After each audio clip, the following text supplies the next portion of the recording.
to Navigating Change, the podcast from Tidal Education. I'm Pete Wright, and I'm here, literally here, for the first time in many, many moons. Here's a high five. That's a real-time high five with Howard Tidal. How are you, Howard? I'm excellent. How are you? I'm so much better that we are here together in Seattle in the lobby of a hotel where you're speaking and your work have brought you to my part of the world. This is a great part of the world, and I forgot to bring a raincoat.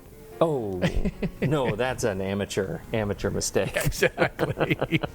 I'm surprised you made it here from Boston. Why? Because I know that everything sort of west of the Mississippi is a little foggy to you. Welcome. Oh, yeah, don't get started with that's another story. Yeah, we don't want to tell that story. We are going to be talking about some of the work that you're doing right now and the way you are engaging, in particular around leadership and change. Before we dig into this conversation, make sure you head over to TidalInc.com to learn more about our work in education. You can, of course, subscribe to this show for free. Just click on the blue button and we will let you know each time a new episode is released. And you know what, we don't say this very often, but Apple Podcasts is a great way to find this show. And what we notice is when people go and add reviews of the show, kind 5-star reviews, when they find something that they connect with, it helps others to learn about the show. The show is surfaced in search results more. So, consider it your way of paying it forward. Nice. Leave us a kind review, and it will help other people to discover the kinds of things we're talking about. And with that, all right, Howard, why have we gathered here today? The first thing I want to mention that I'm talking more about in my work is this idea of mood. And I bring this up and people look mystified. I imagine they do. Yeah. It's like, so I have read and continue to read a book called Learning to Learn and the Navigation of Mood, the meta skill for the acquisition of skills. The basic premise behind this, and the book's written by Gloria Flores, is that moods are in the background. We talk about a mood of our campus. We talk about a mood of our country. We talk about falling into a mood, which is very different from talking about being pissed off about something, right? Or how I feel when I get up in the morning and haven't had coffee, right? That's sort of dismissive of what the impact of mood is. Well, getting up and the mood of waking up in the morning, you wake up into a mood. Right? And the distinction that she makes is that emotions and moods are different things.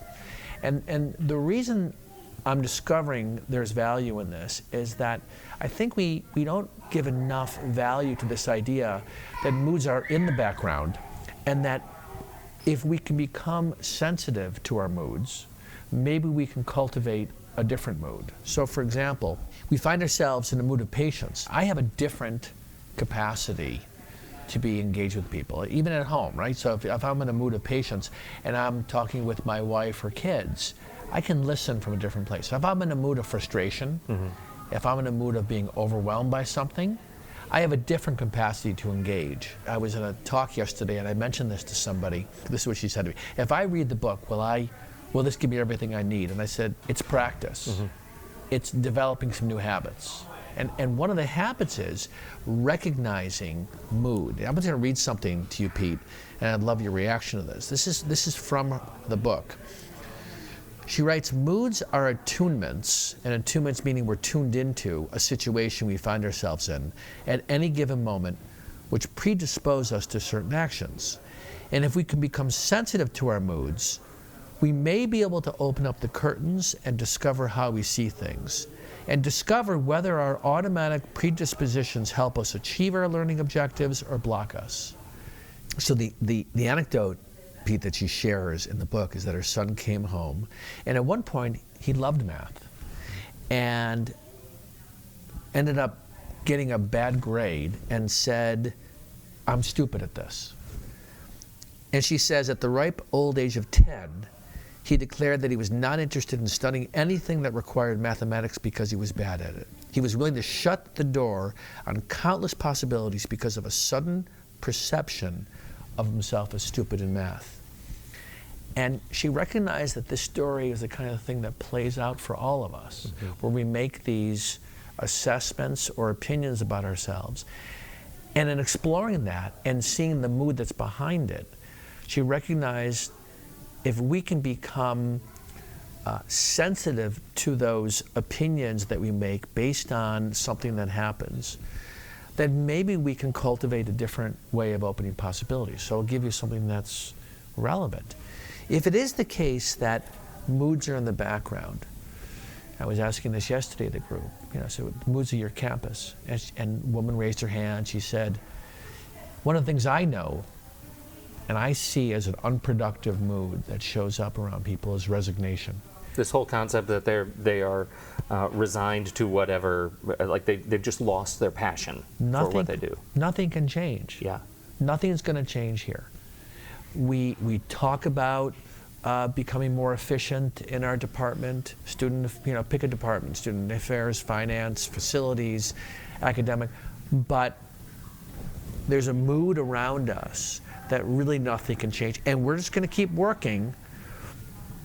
And she said, maybe if I start paying attention to my mood and the mood of others, I can help open up a different conversation, not just for me and for other people. I can't help but think about this question when we go by extension from her example with her son to an example with a team, and I feel like I've lived this impact, but it's only coming into focus on this conversation right now. Let's say you have a team that is otherwise engaged and otherwise excited about the work that they're doing, and then an article comes out in a major market news publication. Like the Chronicle of Higher Ed. Like the Chronicle of Higher Ed, or the Times, or whatever it is that is somehow pointing out something negative about your culture, your institution, school. whatever. Right. That has the impact of, can have the impact of dramatically changing mood. Yeah. So imagine, Pete, two columns, a column of productive moods and unproductive moods. And this idea that you're doing well, your team's doing great, something comes out in the Chronicle of Higher Ed. What does that do? What kind of impact does it have? You could fall into a mood of lack of trust. You can fall into a sense of, I no longer have confidence. And that can pervade a culture.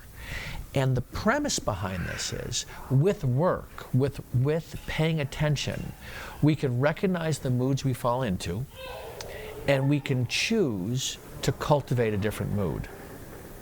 Now, what's even more important, back to what you just said, is if I'm leading a team, I have a responsibility to not just cultivate this in myself, but as they talk about in their work, this is Gloria's work, orchestrating mood. See, that's the thing that I think is most fascinating here, because I don't think we generally have a grand awareness of how our individual moods and our individual state of mind impacts the mood of the team or the institution. We're not even aware of our own moods. Right. We might be aware when we get triggered by something, but my experience is most people, including myself, can fall into a mood and just sort of treat it like that's the way it is. Sure.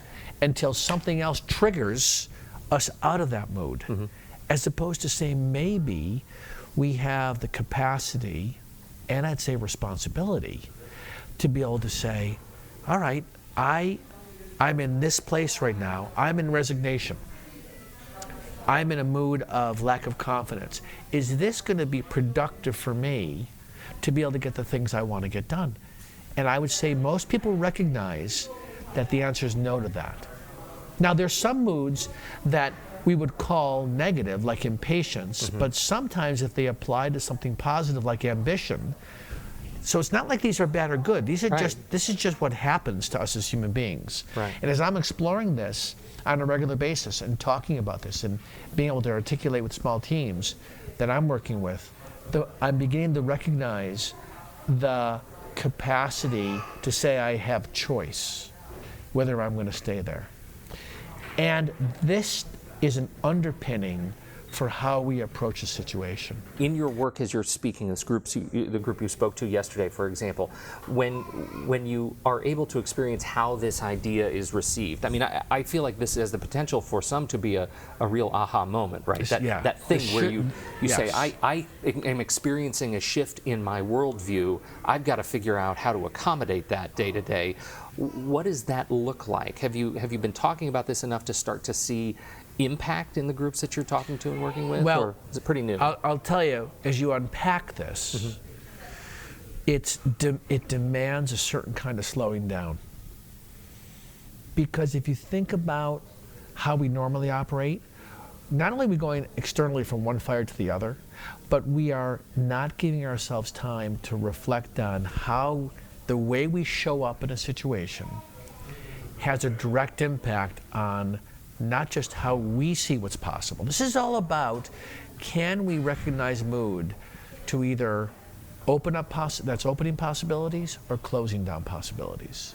And in my work, I'm recognizing when I'm in a mood of ambition or being positive or a mood of joy, I have a different view of what's possible than when I'm in a mood of frustration or if in a mood of overwhelm in terms of what's possible. So if what you're interested in, and I think many of us are, probably most of us are, opening possibilities, one place I'm discovering to start is to begin to unpack this conversation about mood. That's what makes this so unique, and we will post the link to this book, and the plan too is to have her on the show.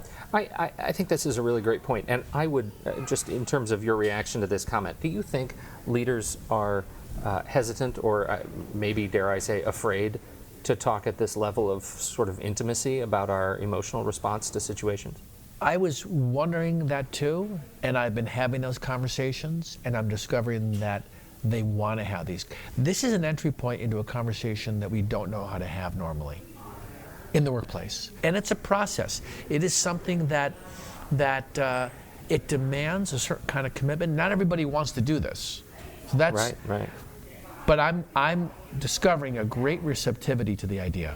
That's fascinating. I can't wait to see how this unfolds over the next year. Well, we're going to read this together and talk about this. I've already got it. I've got it on my Kindle. I'm ready to go. Cool. So, especially to have Gloria Flores on the show. So swipe over in the show notes, everybody, and you'll see the link to the Amazon entry for Gloria Flores' book, Learning to Learn and the Navigation of Moods. Look for her on this show very soon. Thank you, Howard. Great to see you. Great to see you, man. Thank you, everybody, for downloading and listening to this show. We sure appreciate your time and your attention. And we will see you next time right here on Navigating Change, the podcast from Teibel Education.